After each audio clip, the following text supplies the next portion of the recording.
Hi, my name is Michael Roebuck, and I was born March 29th, 1959, in a small village near the Czechoslovakian border, southeast of what was then West Germany. Today it's just known as Germany.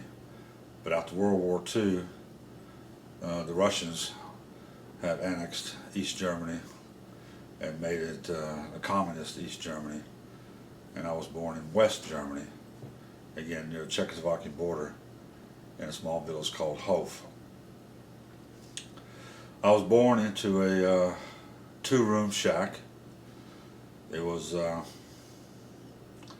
it's about 10 by 10 in the front room and a 10 by 10 in the back room. The front room was a gathering place where my grandfather, my grandmother, my two uncles, and my aunt and my mom and I grew up. The back room was used as the sleeping quarters where everybody slept. We didn't have any electricity. We didn't have any running water.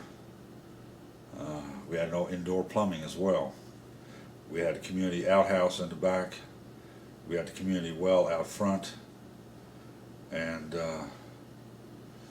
I remember all the water was brought in from the well. Know that we read by candlelight at nighttime. We didn't have much growing up. Of course, those barracks, as we call them, were leftover from World War II. They had used a lot of those wooden barracks or military housing units to house the German military in.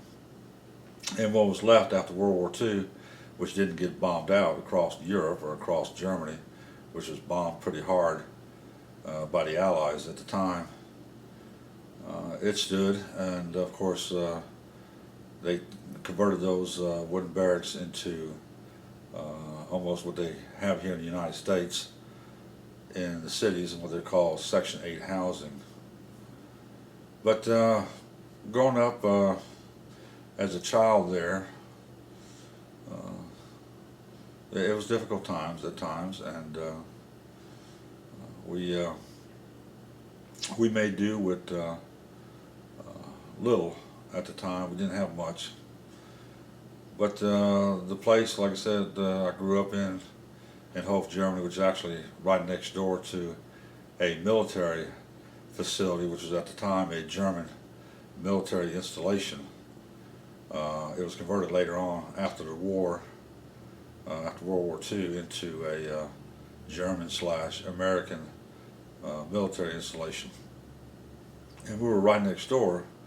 As a matter of fact, there was a big fence that I remember that was on the side of the property, and used to go there as well as a child to lean up against the fence. And I remember the American GIs that were looking out the window, and they would toss out pennies, nickels, and dimes at the time, and we'd gather around to see if we could get a penny or two, or a nickel or a dime, and take it down to the local candy store and buy some candy.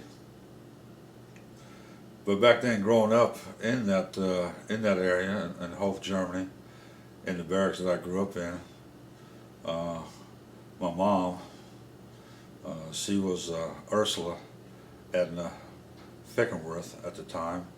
Of course, I was born Hans Michael Fickenworth at the time. And my mom, she was born in October 21st, 1942, and she was actually 16 years old when she had me. My biological father I never met. He was an Italian, and from Italy is all that my mom would share with me over the years, and she didn't really elaborate anymore. So I really didn't grow up with a father. So my grandfather was pretty much like a father figure to me at the time, and mom having to go out and work and help support herself and myself, and of course the rest of the family as well. She worked at a chocolate factory for a brief period of time. She also worked at a sewing factory, sewing. But she also traveled extensively around Europe as well as a waitress, from going to France, going to Spain, going to Italy, and just sending the money back home, as my grandmother raised me and the rest of her children, which was my aunt, who was 9 months older than I was, Karen, and then my two uncles, Ferdinand and Frieder, or Fritz for short. My grandfather, I guess after World War II, of course he was in the what they call the Luftwaffe, or the German Air Force, and he was shot down over Allied territory and was captured. It was brought over here to the United States and to a POW camp in New Albany, Indiana, and stayed there for 6 months until the end of the war, which he was then released and went back to Germany with his family because he already had children. And after the war, again, everything was pretty much bombed out across Germany and across Europe. And my grandfather decided, obviously, that he needed to get a job, so he was able to get a job at a beer distillery. It was called Hofbrau, is where he worked until he retired later on in life. Actually, he retired in 1971 due to poor health. He had a quarter of a stomach, and he was also fighting leukemia, or LLC. So, you know, providing the best that he could for the time being, having found that place and, you know, just lived there because it was affordable, obviously, for him, because we didn't have much money at the time. Again, growing up in Hof until pretty much the age of 9 years old, until April of 1968. But prior to that, in May of 1967, my mom, she married my father, and I'll call him and reference him my father, because he's the only father that I knew, and he was the dad. Obviously, that he didn't have to be to not only me and be the husband that he was to my mom growing up.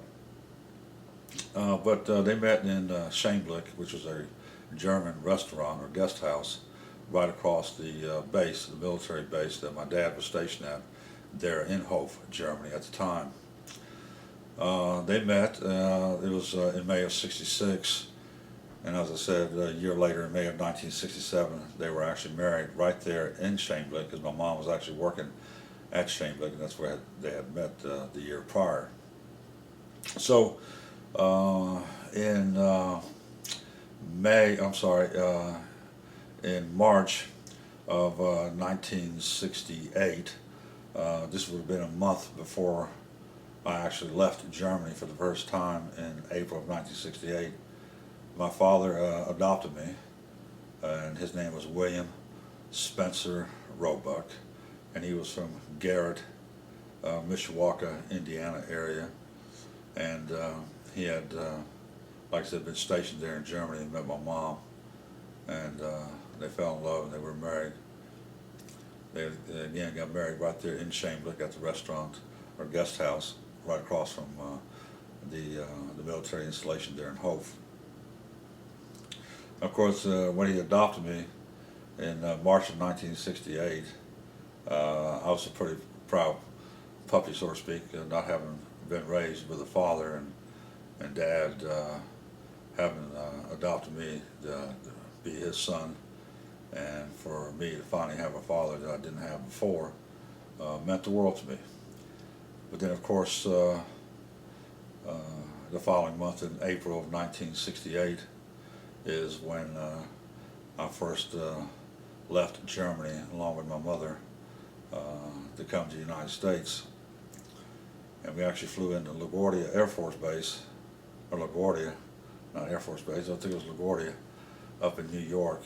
And we had spent the night up there before we flew out the next morning to go down to Austin, Texas, or fly down to Austin, Texas, where my father was then stationed at Bergstrom Air Force Base there again in Austin. And of course, coming here in April of 1968, my mother was already 6 months pregnant with my younger brother, Charles William Roebuck, and he was born as well in Austin at Bergstrom Air Force Base. But you know, growing up as a child, I think has made me who I am today. We've come a long way since then. I think moving forward for the rest of the time that God has left for me, I think I'll do the best that I can as well moving forward. But just a little bit of introduction as to where I'm from, where I came from, and you know, this is going to be a personal history video that I'm putting together with the assistance of About Your Life. If you get an opportunity to go to aboutyourlife.net, maybe one day you'll also be able to share your personal history video with your family and friends for years to come, as I'm doing today, sitting here in front of the camera, sharing this with my two daughters, Brittany and Militia, and my grandson, Maddox, and for their families to come and future generations as well. I will talk about later on in the video, I'll bring it up in certain topics, and I'll try to hit more on my childhood growing up in Germany, what that was all about until I came to the United States in April of 1968, and what I had done, and maybe some of the accomplishments that I've achieved, and the so not accomplishments maybe that I could have achieved. Just a direction in life as to where I've come from and where I'm at today and where I hope to be in the future. But the bottom line is just being able to talk to you guys personally and let you know that what I'm about to say and what I'm going to share with you guys moving forward is something that I want you guys to always treasure. The good, the bad, the indifference,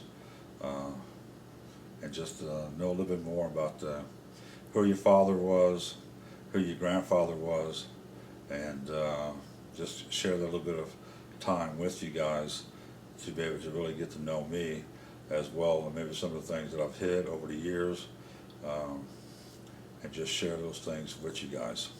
So from here, I'll stop it here, and I'll be back shortly, and we'll do the childhood years, and we'll talk a little bit about that. Thanks.